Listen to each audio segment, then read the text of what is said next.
And now I present to you Ms. Carla Houser. Hello, hi everyone. Thank you so much for joining us. Please bear with us as we work through our technical glitches. Wanted to present first and foremost our behavioral health manager. Say hi, everybody. Hi. Jacqueline Montero is our behavioral health manager. She coordinates care for many of our RISE youth who have co-occurring disorders. She's served as a CSAC and a number of residential treatment facilities. She has a bachelor's in psychology, an MS in addiction counseling, and she's a member of the American Counseling Association. Also presenting with me today is Aliya Hainsworth. Can you see yourself? Hi, everyone. Yay. Aliya is our lead youth development specialist.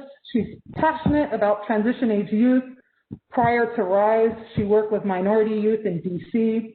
She worked at a women's clinic. She has a bachelor's in family science at the University of Maryland and an MSW from Catholic University of America. I'm really honored that they are presenting with me today, and it just really gives us an opportunity to hear the voice of the people who are out here doing the work. I'm now going to stop the video. Okay. Excellent.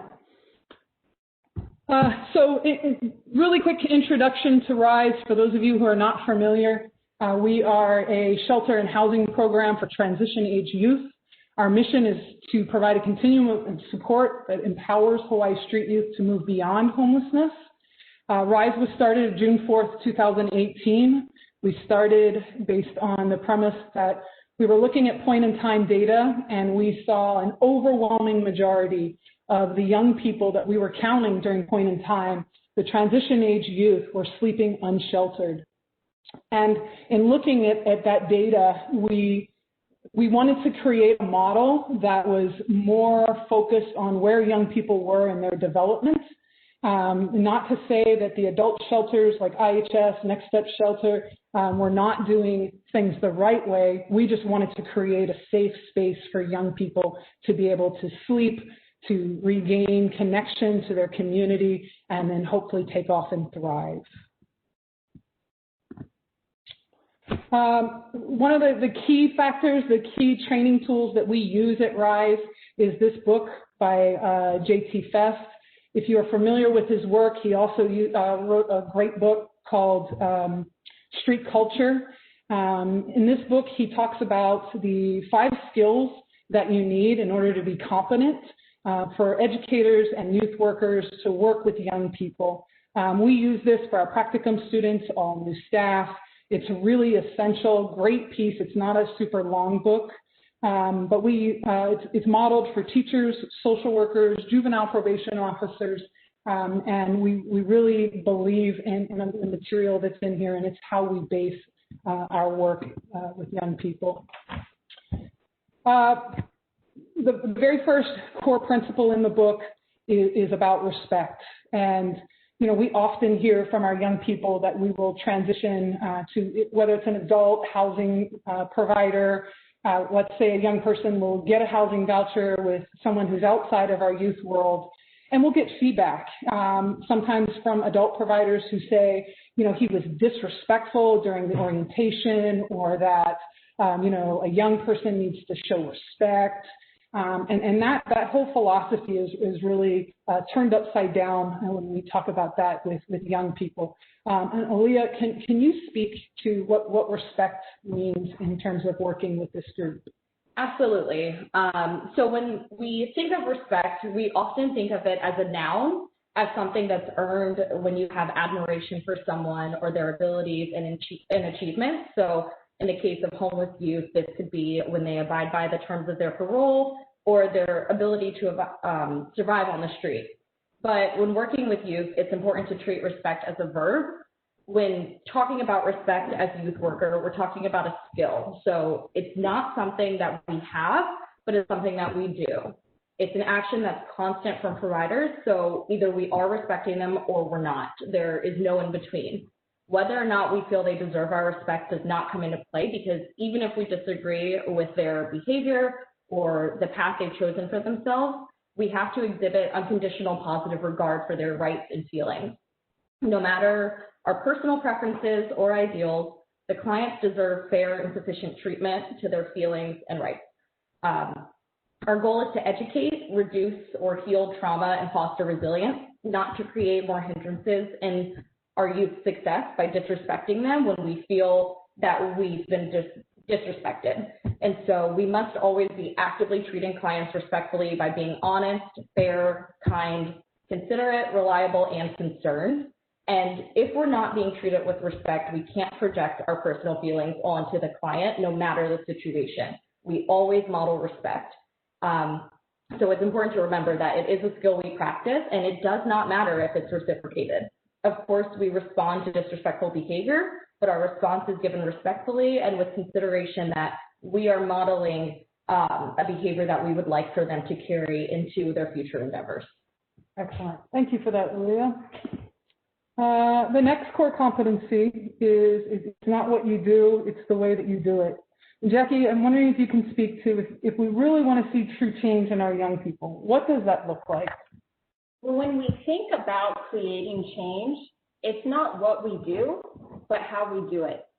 The distinguishing characteristic of our work as youth service providers is that we work with a goal of creating change, and change is motivated by how we do the work.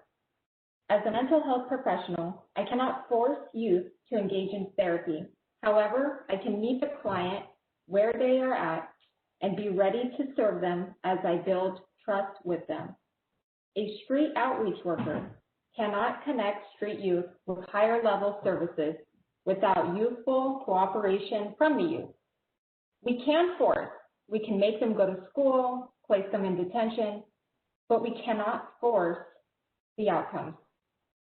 From my experience, force creates pushback. The results will not be genuine. If we want true change, we need to meet the clients where they are at and walk them through the stages of change.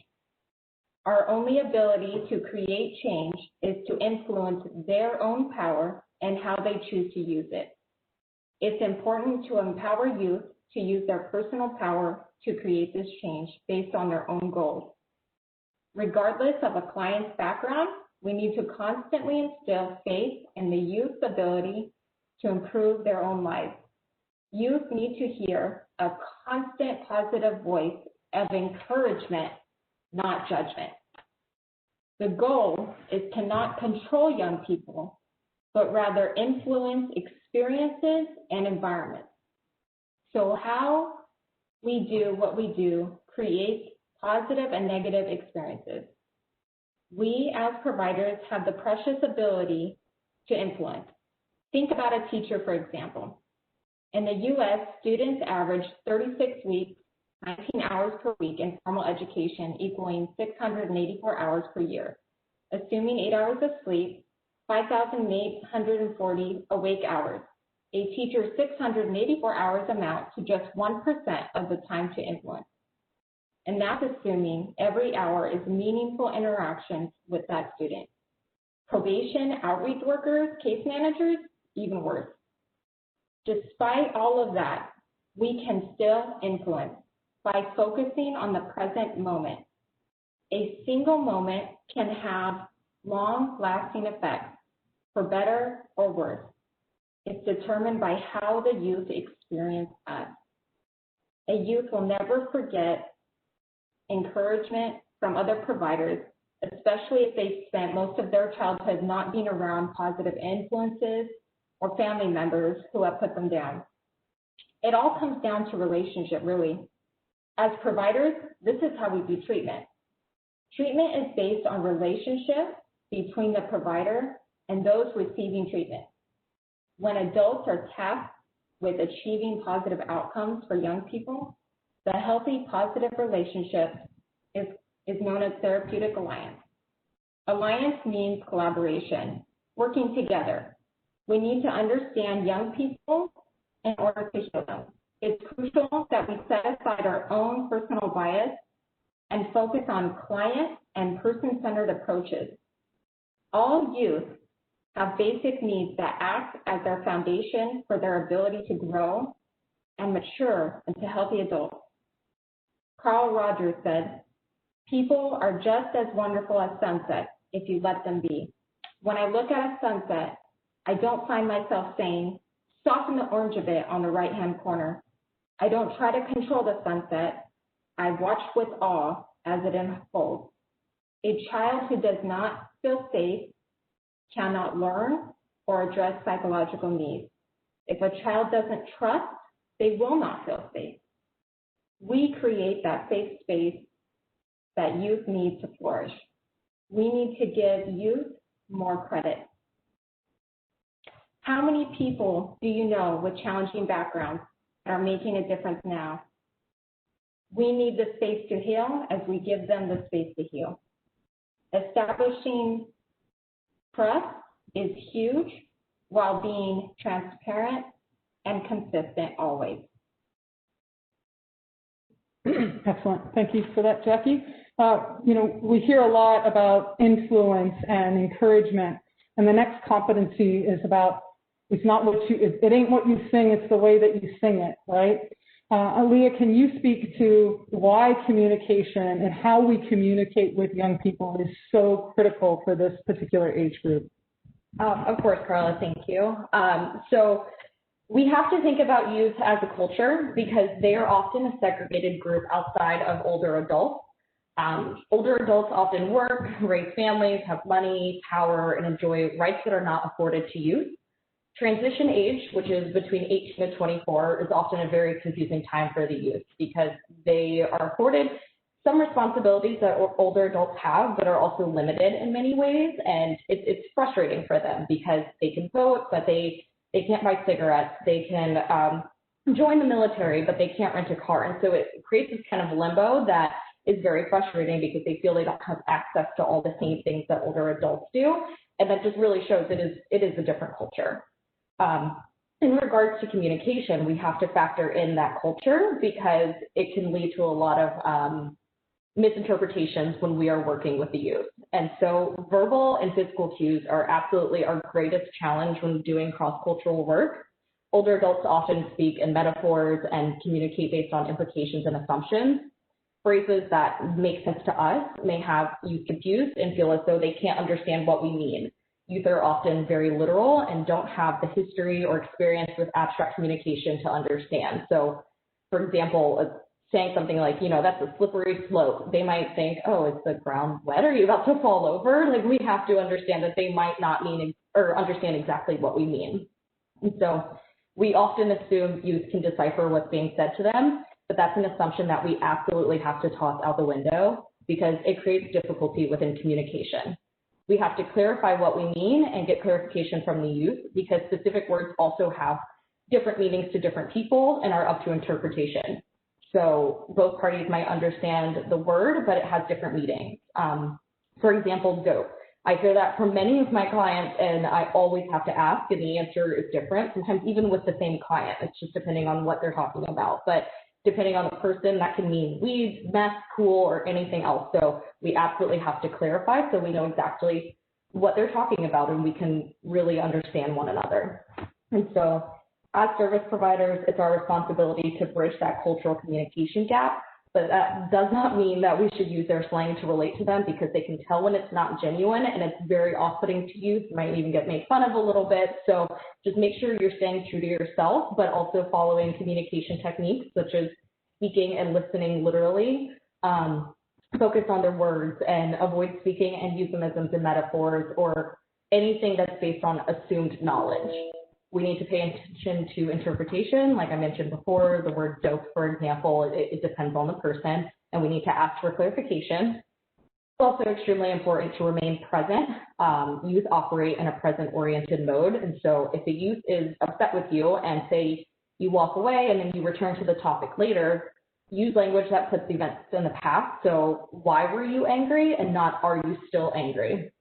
And lastly, we absolutely need to balance our power because in our relationships, adults are always in a power position. Even if we try our best to mitigate that, we just naturally are. And so we even force and coerce unintentionally most of the time, but it does happen. So we have to mitigate that imbalance of power. Otherwise, our attempts to communicate will just come across as lectures, and that's something that no one really enjoys. So be aware of your body language. Are your arms folded? Is your face kind of stretched out? You know, the things that they could interpret negatively. Allow youth to occupy power positions, like sitting behind a desk or, you know, getting on their same level. Be aware of touch. Always ask permission when with a client. You never know what someone's comfort level is or the traumas they may have had in the past. And avoid power plays of threats or warnings, such as, you know, you're not going to get services from us anymore if you miss that therapy appointment. And so we definitely need to watch ourselves and make sure that our communication is clear and concise, so we have better relationships with the youth and their culture. Excellent. Thank you for that. The balance of power is so key with young people. We often joke at RISE, as soon as you walk up to a young person and say, I think you should, everything is out the door, right? Everything's out the window. Having them have power and control in their life is really critical for this age group. Jackie, I'm wondering if you can talk about how we respond makes or breaks the therapeutic relationship that we have with young people. You know, it just takes one negative interaction for the relationship to change. Why is it so important that we are mindful about our responses versus our reactions? Definitely. Well, when we think about physics, Newton's law of motion, for every action, there is an equal and opposite reaction. If you push something, it pushes back with equal force. In therapeutic alliances, we are constantly in a series of actions and reactions. The person with the greater power in the relationship has greater freedom to act and influence, usually being the adult, while the person with lesser power has lesser influence and carries greater risk. With that being said, it is important to create an equal power relationship. As youth providers, our greatest superpower is to take our reaction out of the equation and to replace action-reaction with action-response. For example, if I become angry or offended at a client, I need to recognize my own emotion and not project it back onto the client. It is our professional obligation to return a response that is empathetic and sensitive toward their trauma. If we take care of our needs in this way, it can be detrimental and harmful to the youth that we are tasked to take care of. It is our job to respond to youth in our care. Not to say the reactions and needs of staff aren't important. That's what supervision and therapy are for. There's definitely a place for this. Young people in our care say really mean, hurtful things sometimes. As professionals, our duty is to respond, not react. And sometimes this can mean taking a moment to step back before we even respond. Remembering the energy we feed them will return back to us. This is extremely difficult and takes a high degree of self-awareness and reflection at times. To respond professional means we have to set aside our personal needs, perceptions, and comfort and respond to what young people need in the moment. Trust me, it pays off later. No matter how much work and practice and preparation we put into our ability to respond and not react, there will be times when we have an emotional response. It's inevitable. We are humans who are prone to imperfection. Our default emotional setting should always be empathy. Demonstrate that you heard and understood their concerns. You are not justifying, condoning, or agreeing with those concerns by listening. When we make mistakes, we are going to react, and that's okay. Sometimes it happens. How we respond after we make mistakes can be a powerful teaching moment for youth and a living example. We own our reaction, admit to them, apologize, and move forward. This only helps to continue to build the valuable process of building trust. Awesome. Thank you both for that. And so now that we understand, hopefully you understand, the 5 core competencies, We now want to take those ideas, those philosophies, and we need to be able to apply this to young people with the idea that we want to help them end their homelessness. A lot of our young people, as we know from the UH Center on Family Street Youth Survey, many of these young people first experience homelessness either with their families. Unaccompanied homelessness happens at the age of 14.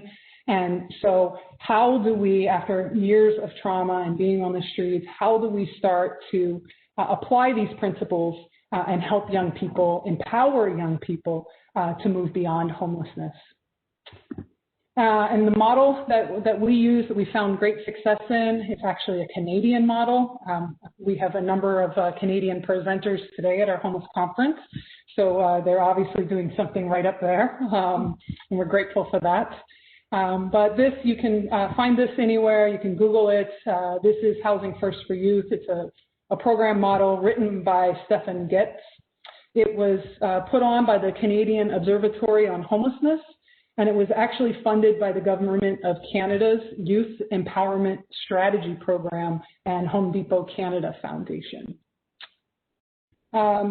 So what we know is that youth are on the streets usually to no fault of their own. And based on that understanding of the causes and conditions of youth homelessness, we know that it's very different than what adults face.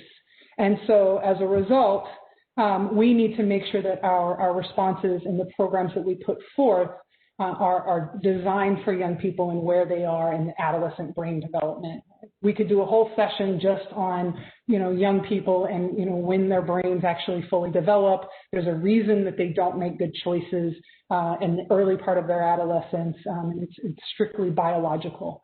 So understanding that and where young people are is really, really important.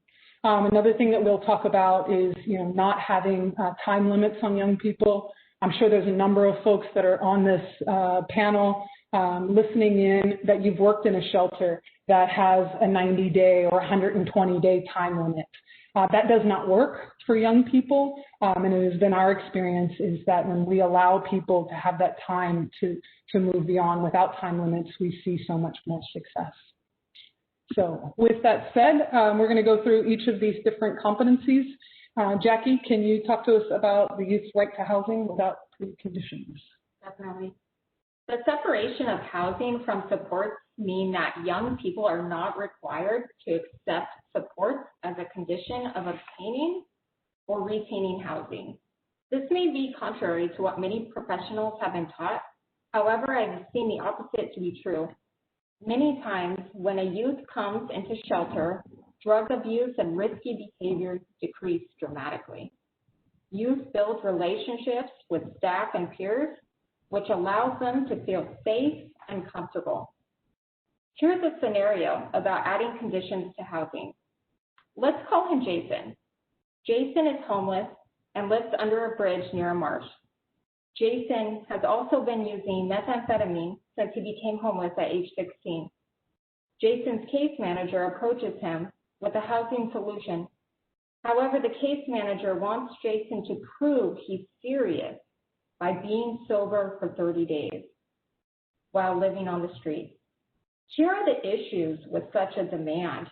While Jason wants to be sober and wants to get into permanent housing, he's still in a situation that will most likely re-traumatize him continuously, making it that much harder to become sober.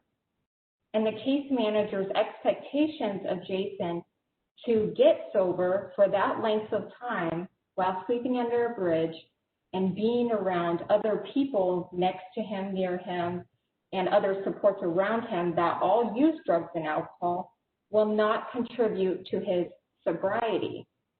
I feel this expectation is completely unrealistic for our youth. I have seen quite the opposite when a client is brought into an emergency shelter, and because they are taken out of that environment, they decrease their use, they decrease their risky behavior, they develop relationships with people around them that are sober, and naturally can become more stable that way. So let's flip the script, offer housing first, and then services coming along with it while walking them through those stages of change. Good. Excellent. Thank you for that, Jackie. Aliya, can you talk about why youth choice is so critical in this housing model? So Housing First for Youth is a rights-based and client-centered approach. So it's pertinent that we provide youth a choice in their journey out of homelessness. By giving the youth the information and thus the power to make informed decisions for themselves, they're able to make choices that best suit them rather than us making the assumptions on what we believe is best for them. We want to empower youth to be independent and be in control of their own lives, which starts with giving them choices. We also want to make sure that we're giving them the opportunity to express their voices and contribute their own ideas, opinions, and knowledge into the work that we're doing for them, because ultimately they're the experts on themselves. This allows for us to work together rather than the provider being in the driver's seat of all decisions being made for the youth. And when they're actively involved in the process, it often motivates them because they had input in the agency that they're unfortunately often denied by other programs or just just any agencies that they encounter in life. Most of the time, they don't have much of a choice. So by giving them this voice and the opportunity to make choices, they're encouraged to make life decisions, and that prepares them for the future too when we are no longer a part of their lives, when they transition out of needing services. And so I will say it's important to note that all of this doesn't mean that the youth has complete say, but we give them information about whatever program they're in and lay out multiple options for the youth to choose from, and we plan together how we can help them achieve their goals, but within the standards that are set by, whatever funding sources we have and the grants and whatnot. So they still have options. And with our help, the youth can determine what their assets and limitations are, and we help them weigh the pros and the cons about every option they have. Excellent. Weighing pros and cons of choice for young people is really essential. When we talk about empowerment, a lot of that empowerment is built into the positive youth development model. Most of our youth providing organizations here have that model, the positive youth development, as a staple in their organization. It's an approach that we use across the continuum in our youth serving agencies. So Jackie, can you talk for those folks who are not familiar with what the positive youth development is? Can you speak to that and how trauma really informs a lot of that? Of course. How we support positive youth development requires identifying the youth's personal strengths to build a positive sense of self. This takes place in our daily interactions and conversations with youth. While engaging with youth, we build them up in their communication skills and their ability to problem solve, which will make them even more successful in adulthood. It's crucial to help youth build natural support, including family members, while instilling a sense of community. Case managers can help assist the youth in personal goal setting and provide resources to achieve success. Such resources may look like educational opportunities, vocational programs, and helping the client to identify their personal interests. This is really vital in helping clients find their pathway. The foundation of positive youth development is really being trauma informed. And this is really a lens that we want to look through when interacting with all of our clients. It does take constantly reminding ourselves that our clients have suffered deeply, especially when they may be resistant to us, or maybe we've had, a negative interaction with them. We always need to go back to being trauma informed and where their behaviors are coming from, and coming from an understanding point of view. We do this by identifying the source of trauma and assist clients in developing strategies for regulating emotions and controlling stress and anxiety through developing coping skills, which help young people feel that they have control of their lives. It's all about empowering the client, meeting the client where they're at, and leaving all judgment at the door, whether you agree or disagree with their lifestyle or their personal choices. One thing we also need to remember is that addressing trauma can take a great deal of time. Sometimes it can take years. Patience is our greatest asset. Patience never runs out, and this requires great self-awareness. Sometimes this is the most difficult skill to practice, but the upside is each day is new and offers new opportunities to be patient. Awesome, absolutely. I could not agree with that more. We often talk about RISE, and actually throughout this presentation, I've heard both Aliya and Jackie talking about walking beside our young people. At no point are we trying to overpower them. At no point are we trying to tell young people what to do. That's not the business that we're in. It's not the philosophy that guides our practices regularly.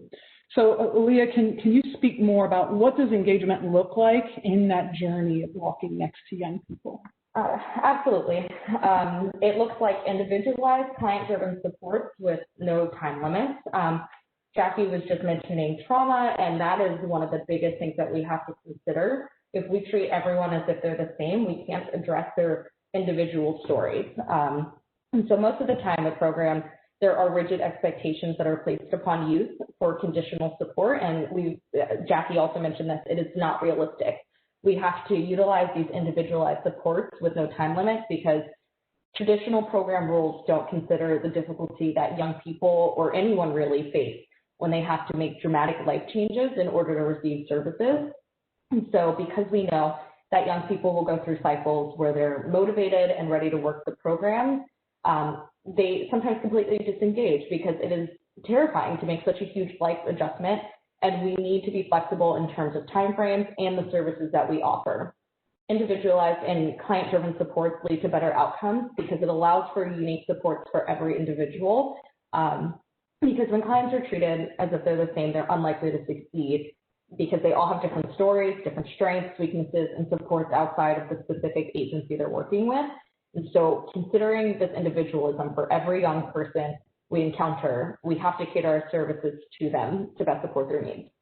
Some young people need intensive support for 6 months, others need light touches for 3 years. And we have to engage all of these youth without any sort of coercion or threat of consequences because we feel they're taking too long or they're not engaging in the way we want to. We can't take that punitive approach.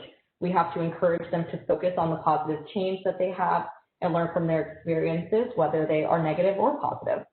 By walking with them through their individual journeys for however long it takes and not pushing them to meet stringent requirements, we often feel much more supported in the process, and we build mutual trust that is absolutely necessary for a therapeutic alliance. And that alliance that's built helps them succeed in meeting their goals, and they know that they have people that are able to support them through anything, whether they make mistakes or not, or which again is something that many of our clients unfortunately have not had in their lives. So we absolutely want to support them in their specific needs. Excellent. Thank you, Aliya. One thing that you had talked about was the connectedness and the trust building and being able to connect to others so that they do feel supported. And we've often worked with young people who will express a longing to reconnect, reintegrate the family. Even if they've had the most traumatic, horrific childhood, there is still that longing to connect. Jackie, can you talk about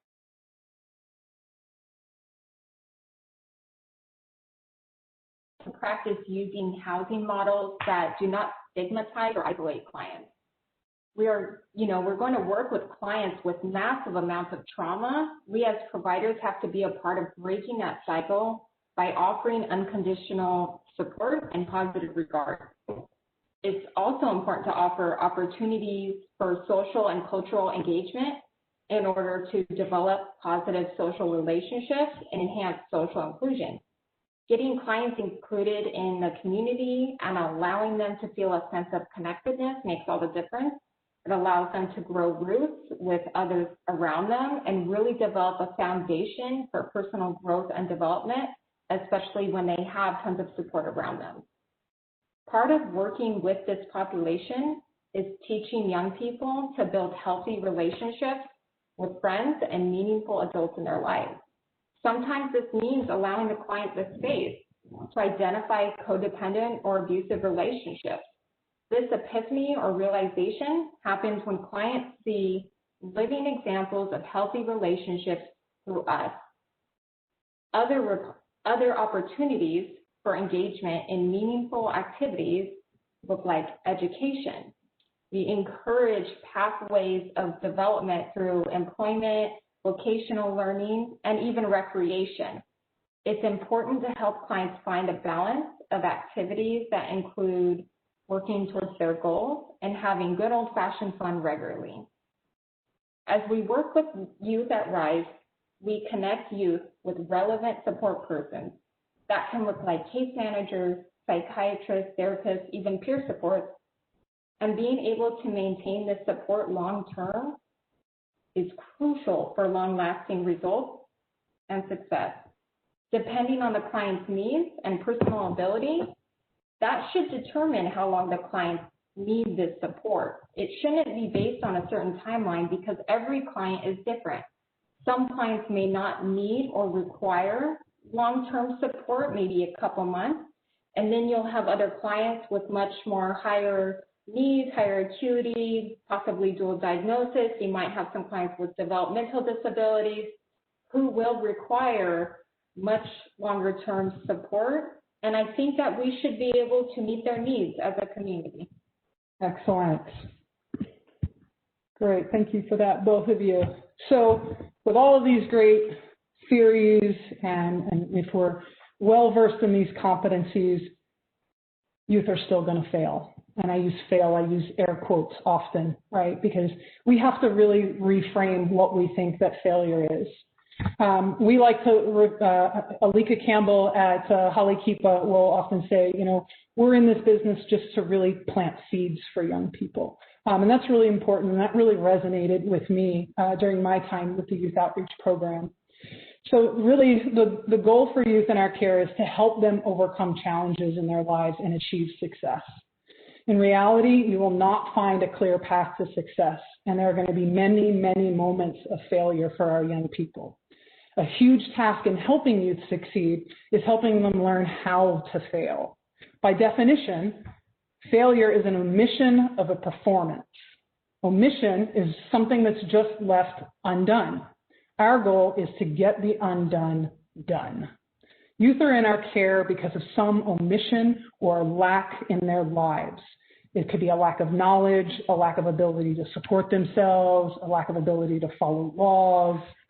If we see failure as the problem, for example, lack of desire or effort on the young person's part, then failure is to be avoided and we work against their success. With that said, embracing failure is not enabling. A teacher who advances a youth who hasn't learned a lesson is enabling. A probation officer not holding a youth accountable is enabling. We don't want to help them avoid failure. And when you look at the 4 supports, effort, failure, reflection, and growth, really what that means is for our young people to succeed, one needs to make an effort towards a goal. They need to experience failures in those efforts. And they need to reflect on that experience gained from the failure and apply that growth to new efforts. And then the process starts all over again. The first rule is don't do anything for youth that they can't do for themselves. We have to understand that we are always triaging a young person's needs. If a young person shows up late for an appointment to get into treatment, it's better to meet that immediate need than to lecture them about time management. Rule number 2, never work harder than a young person. They will often appear unmotivated, and by nature, we often take the path of least resistance. They will let you work hard for them. The goal is always to work with them, not for them. They do not grow and learn from our efforts as youth providers, but rather their own efforts. Some final thoughts. Think of parenting as a program. Young kids growing up in a family, they have 18 years of support, they have stable housing, they have access to all your basic needs, they're loved and nurtured. And when they complete the program known as parenting at 18, are they really truly capable of moving into their own place with sufficient employment, and can they support themselves and live independently? No. That's not the case for most young people. They don't just turn 18 and magically they've figured it all out, right? So even youth who are raised in the most healthy, supportive environment are not ready to take steps to independence until they're in their mid-20s. When we look at it from a lens as a homeless youth service provider, our young people have been abandoned, they've been abused, they've had issues with the law, they've been deprived of basic needs, they suffer from addiction and mental illness, and we are only in their lives for a few months, maybe even a few years. We shouldn't have higher expectations for youth who have challenges to achieve goals and healthy lifestyles in their early teens. Youth work, as we've said many times during this presentation, is about walking beside young people in their journey. And we use unconditional positive regard and relentless engagement to make that happen. So no matter what, we always check our own baggage at the door, and we meet our young people with sunshine and rainbows. So mahalo, thank you for that. And Summer will now turn it over to questions, answers, comments. Oh, thank you, folks, ladies of RISE, for a great presentation. We do have a question from, let's see, Julia Wolfson. In regards to balancing power, does your agency include youth voice in upper management decision-making, and to what extent? Upper management, I guess that's me. We definitely tend to sit back and listen to our young people. We make it a point to compensate our young people for any time that we ask them to participate in a focus group, when outside providers come in and they want to take information from our young people. For us, it's really, really important to keep that power balance. We value what our young people have to say. We value the information that goes out from them, and we believe that they should be compensated for that voice. Another example is the Oahu Youth Action Board, where if you're not familiar, they were part of the COC's Youth Homeless Demonstration Project. We pulled together a group of young people with lived experience, and they got to work with all of the different youth serving agencies, from education to juvenile detention to education, and they got to voice what they felt would have helped them end their homelessness sooner. And with their voice, working alongside with community providers, we were able to put together the coordinated community plan to end youth homelessness that can actually be found on the PIC website, and has a great deal of youth voice and context in there coming from young people. So thank you, Julia. That's a great question. We never feel like we do enough of it. We've talked about the board for RISE, that it should include youth voice as well. And it's something that we're working towards. Next question comes from Paula Brown. Nothing short of amazing. The work that all of you do is making the world a better place. The progressive, forward basis of the program is commendable and on point. I learned an immense amount from you all today. Thank you for that. I'm so proud of every single one of you. Jackie's mom. Oh my, see how that mom supports her youth even into adulthood? You know, we often talk about leadership and the way that we do things. It starts from the top. So Jackie's mama, thank you so much for those kind words. Yeah, go ahead. Hi, Mom. Love you. Oh, it was great. All right. Well, thank you all for attending our Housing First with Youth session. And again, mahalo, ladies, for a great presentation. Please note that there will be an evaluation after this session. This evaluation must be completed for those of you folks who are looking to obtain a CEU certificate. Don't forget to go back to the conference webpage after this to find other links and for our closing plenaries. Have a great day, and aloha. Aloha.